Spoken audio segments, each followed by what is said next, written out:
Չէ, Միքելանջելոն չէ այս քանդակի հեղինակը, հայկական դիցաբանության գլխավոր աստծուն Արամազդին 30-ամյա աշակերտը Շանթ Կարապետյանն է քանդակել, ինքնուս է, աշակերտնել է ինքը, ուսուցիչն էլ։ Ուղղակի վերցրեցի կավ, որոշեցի, որ պետքա քանդակ անեմ։ Շանթն առաջին անգամ կավին 3 ամիս առաջ է կպել, հարթաքանդակ է ստեղծել, Արամազդին մոտեցել է ընդամենը 20 օր առաջ։ Մոտ 1 ամիս, 2 ամիս նորից ուսումնասիրեցի անատոմիան, ընդհանրապես քանդակի հետ կապված ես ինձ կրթում էի։ Կավից մարդ ստեղծելու համար Շանթին օգնում է մասնագիտությունը, բժիշկ է։ Նոր հիմա հասկացա, թե խի բժշկականի միջոցով ես մտա արվեստի մեջ, թե ինչքան լավ էր, որ ես հենց հիմա սկսեցի քանդակով զբաղվել։ Բժշկությունն ու արվեստը հենց կյանքի մասին են, պնդում է Շանթը։ Ինքն իր համար ապրելու բանաձև է ստեղծել։ Նկարելն իմ առաջին երեխեն է։ Ծնվել է, չգիտեմ, պահել եմ, մեծացրել եմ, հիմա ինքը մի քիչ մեծացել է, ծնվել է երկրորդը արդեն, հիմա ոչ թե ոնց է, ծնողները երկրորդին ավելի շատ չեն սիրում, ակի փոքր է լինում, մի քիչ ավելի շատ են զբաղվում իրանով, բայց առաջինն էլ էլի նույն ձև սիրում են, ոնց որ կինս էլ արդեն բժշկությունն է, դրա համար երկուսն է կախված են կնոջիցս։ Իր իսկական երեխային արդեն պատկերացնում է բժիշկ քանդակագործը, այս կտավը 3 շաբաթում է ստեղծել։ Շատ իրան սիրում եմ ու սպասում եմ իրան,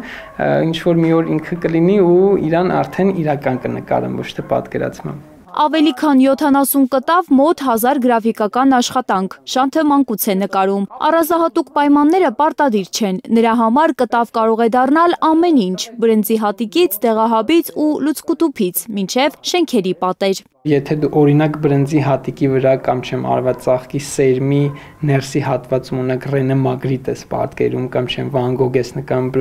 ինչ-որ տաբլետկայի վրա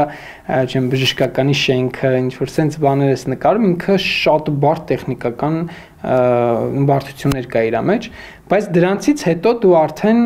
ավելի ուժեղ ես դառնում, ավելի լավ ես սկսում նկարել։ 3 ցուցահանդես է ունեցել Շանթը, 2-ը Հայաստանում, 1-ը Իտալիայում։ Թվում է թե Իտալիայի ցուցահանդեսը պետքա ավելի շատ, չէ, էմոցիա տա, բայց հավատացեք ամենաշատ իրական առաջինն է տվել։ Ոչ մի էմոցիա բաց չի թողնում, դրանք հետո նոր գործեր են դառնում։ Մարդիկ գալիս էին եւ լացում էին որոշ կտավների շուրջ, չգիտեմ, դե հիացական խոսքեր էին ասում, շատ կարա որ մարդ երբ նայի նկարներից, երբ անցնի կողքով, ինչ որ էմոցիա ինքը զգա։